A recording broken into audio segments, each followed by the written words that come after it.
Bonjour mes amis, ça fait un bout de temps qu'on me le demande, je sors enfin la vidéo.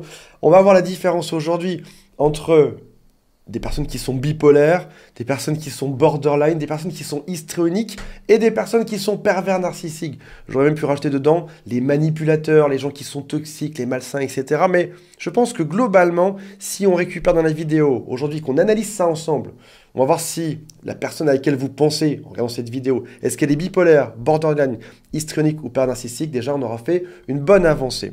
Il est facile de se tromper. Facile, c'est peut-être pas le bon mot. Il est peut-être compliqué de les différencier. Ça aurait été mieux écrit. Et en plus, pour bien complexifier la chose, il existe des combinaisons. On peut être par exemple borderline et narcissique.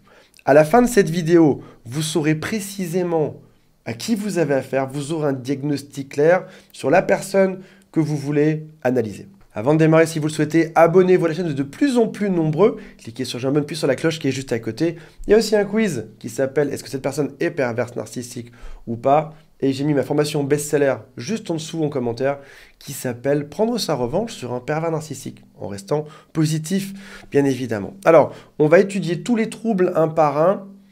Il y a des points qui vont vous laisser dans le doute au début, mais à la fin de chaque profil, vous serez sûr de la case dans laquelle vous mettrez cette personne. Commençons par ce qui s'appelle le trouble de la personnalité limite ou borderline. Alors, dans le langage courant, on peut le dire, waouh, lui, il est vraiment borderline. On sent qu'il y a un problème. Donc, ça donne à peu près l'idée de la personne. En gros, c'est une tendance constante à être instable et être hypersensible dans les relations. Aussi avec un trouble de sa propre perception de soi-même. Ils peuvent se voir génial ou vraiment complètement nul. Donc ce sont des fluctuations de l'humeur qui sont extrêmes. Cette personne peut être extrêmement impulsive au quotidien. Ça vient d'une chose, généralement, c'est la peur de l'abandon. Gardez bien ça en tête. La peur de l'abandon qui va déclencher une réaction émotionnelle qui est beaucoup trop forte et qui va leur faire n'importe quoi par la suite. Ce sont des gens qui ont par exemple des colères qui sont complètement inappropriées. Vous allez me dire, c'est marrant parce que quand on parle de pervers narcissique, on parle de rage narcissique. Et là, on a aussi ce point-là, une colère inappropriée. Des gens qui ont du mal à gérer leurs émotions. Alors, on va voir les critères pour repérer si une personne est borderline ou pas. D'abord, comment est-ce que ce trouble va naître? C'est globalement et généralement, c'est-à-dire que si on a ce genre de signal, c'est ce qui va créer ce type de profil par la suite. Sévices physiques dans la jeunesse, négligence des parents, une séparation un peu jeune des parents, ou alors la perte d'un des deux parents, ou alors une composante héréditaire. Le père ou la mère est borderline, l'enfant pourra l'être aussi. On peut dire qu'une personne est borderline s'il y a au moins 5 des critères suivants. Donc là, je vais vous en dire plusieurs. Comptez sur vos doigts s'il y en a au moins 5, ça veut dire qu'il y a des chances que cette personne le soit. C'est ce que cette personne fait des efforts désespérés pour éviter l'abandon. L'abandon qui peut être réel ou imaginaire. Par exemple, tu arrives 5 minutes en retard au restaurant, cette personne se sent abandonnée. Elle est rejetée, comme ça a été le cas par ses parents dans sa jeunesse, et là, elle va devenir dingue. C'est des relations qui sont intenses, instable et tu vas être parfois idéalisé par cette personne ou parfois complètement rejeté. Ce sont des personnes qui ont aussi des images instables d'eux-mêmes. Parfois, elles se trouvent géniaux, parfois, elles se pensent complètement nuls, alors qu'un pervers narcissique se croit toujours génial. Donc là, on a quand même déjà une petite différence.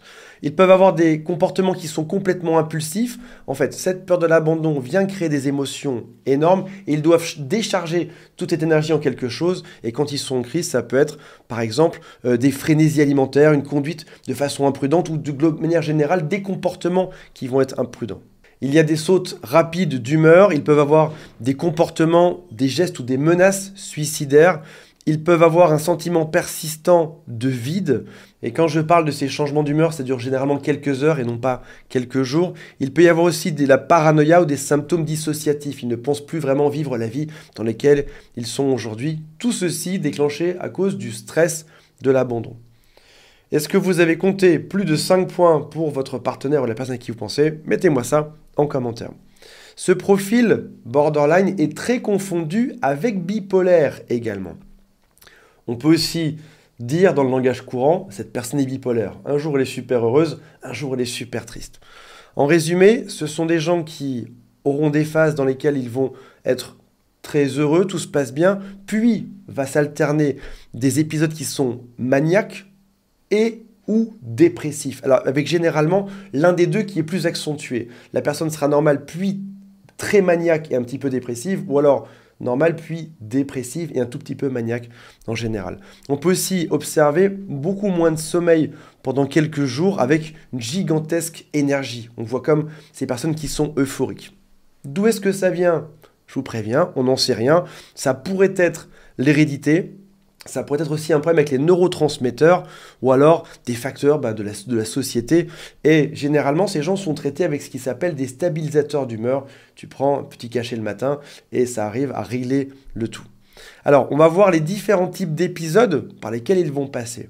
L'épisode maniaque, c'est une estime de soi exagérée, un sentiment de grandeur, beaucoup moins de sommeil, des personnes qui seront beaucoup plus volubiles que d'habitude, beaucoup d'idées, accélération de la pensée, des gens qui deviennent tout d'un coup super distraits. Ils vont avoir des activités orientées vers un but précis, ils vont tout faire pour que ça avance, pour que ça fonctionne. Il peut y avoir des achats impulsifs ou des investissements qui sont déraisonnables pendant ces phases maniaques, qu'ils vont regretter lorsqu'ils vont changer de phase par la suite. Et à l'extrême, tu peux avoir des personnes qui vont te dire « je suis Jésus » dans leur période dissociative, ou alors « je suis agent secret », ou alors « je suis poursuivi par le FBI ». Cette période d'euphorie les rend complètement dingues. Après ça arrive la phase de dépression. Il y aura beaucoup moins d'intérêt pour tout ce qu'ils font au quotidien. Il y aura du gain de poids ou de la perte de poids. Plus d'appétit, moins d'appétit, insomnie ou au contraire hypersomnie, ils dorment tout le temps, agitation ou ralentissement, ils se dévalorisent, du mal à se concentrer et des pensées morbides. Une personne qui est bipolaire et qui est traitée avec un médicament et qui va suivre psychothérapie sera une personne qui sera tout à fait équilibrée, normale, saine, avec qui on peut être en couple. Troisième profil, c'est le trouble histrionique. Un exemple très simple à retenir, Amber Heard était, ou en tout cas été diagnostiquée par beaucoup de magazines américains comme étant histrionique. Elle est interrogée par le juge, elle est devant son petit micro, elle a l'avocate en face d'elle, elle commence à minauder devant l'avocate, à essayer de la séduire, puis après ça elle regarde le jury, elle se touche les cheveux, etc. C'est pas approprié, c'est pas adapté de se comporter comme ça. Ce sont des personnes qui ont besoin d'attention en permanence, qui sont en quête du regard de l'autre, tout le temps. S'ils ne sont pas le centre d'intérêt, ce sera très compliqué pour eux et ils vont être dans un épisode qui sera down, ça va descendre un grand coup. Ils essayent toujours de se mettre en valeur, d'attirer le regard ou la compassion, en disant par exemple que ça ne va pas du tout dans leur vie. Voici quelques signaux et dis-moi en commentaire si tu reconnais la personne à laquelle tu penses. Il y a des comportements de séduction qui sont inadaptés. On ne drague pas dans ce genre de situation, cette personne va quand même le faire. Que ce soit un homme, une femme, un jeune, un vieux, partout où cette personne passe, elle va essayer de séduire.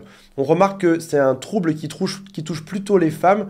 Il y aura à peu près 3% de personnes qui seraient histrioniques. Beaucoup de relations qui sont superficielles, pas à l'aise lorsque cette personne, cette femme, majoritairement, n'est pas le centre de l'attention, va utiliser son aspect physique pour séduire, pour attirer.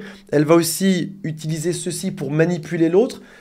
Une personne, une femme qui est histrionique a besoin de cette attention pour survivre et du coup, elle va manipuler l'autre, par exemple, par ses vêtements pour être belle, en minaudant, pour que l'autre la regarde. Et du coup, de manière un peu égoïste, on va la regarder, elle se sentira bien. Et si jamais ce n'est pas le cas, elle va se sentir extrêmement mal.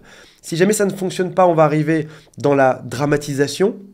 Typiquement, cette personne-là se posera en victime, elle va te dénigrer si tu ne la regardes pas, excès de colère intense, dramatisation émotionnelle. Et de manière étonnante, cette personne pense que les relations qu'elle a avec les autres sont beaucoup plus intimes que ce qu'il n'est réellement. Ce sont aussi des personnes qui sont facilement influencées par les autres. On a vu bipolaire, borderline, histrionique. On va voir la différence maintenant avec les pervers narcissiques. Déjà là, tu devrais commencer à avoir ton idée. Est-ce que tu as reconnu cette personne dans les 3 premiers profils ou est-ce que finalement c'est bel et bien un pervers narcissique? Voyons ensemble les points communs et les différences.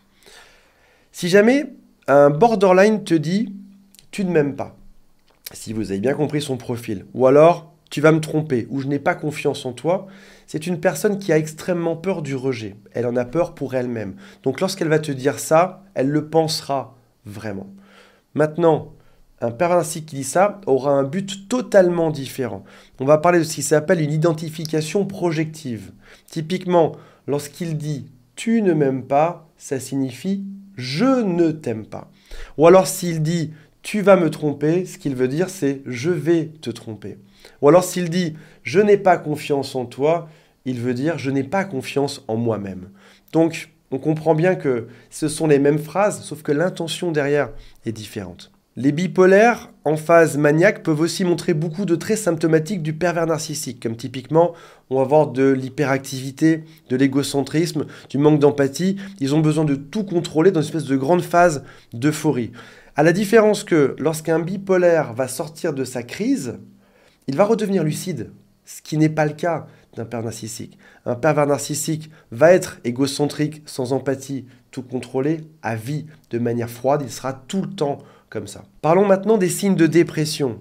Un pervers narcissique peut montrer une noirceur. On a dit qu'on était souvent les victimes, on était des lumières dans leur noirceur. Donc, un pervers narcissique peut montrer une noirceur ou une tristesse.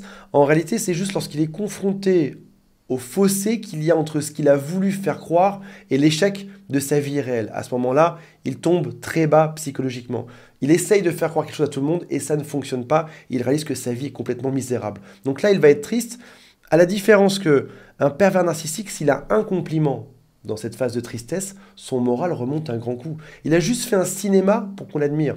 Un seul compliment suffira. Ce qui ne sera pas le cas de la dépression de quelques jours ou quelques semaines d'un bipolaire, ou alors ce ne sera pas non plus le cas de ce qu'on pourrait voir dans une crise de stress d'un borderline qui a peur de l'abandon. Ce sera totalement différent. Mais c'est vrai que de l'extérieur, on voit une personne qui est triste. Sauf qu'encore une fois, les causes sont différentes. Et alors j'ai aussi eu pour finir beaucoup de questions sur les histrioniques. On m'a dit voilà, je comprends pas, mon pervers narcissique cherche à séduire tout le monde. Alors est-ce qu'il est pervers narcissique ou histrionique? Il y a une façon très simple de faire la différence entre histrionique et pervers narcissique.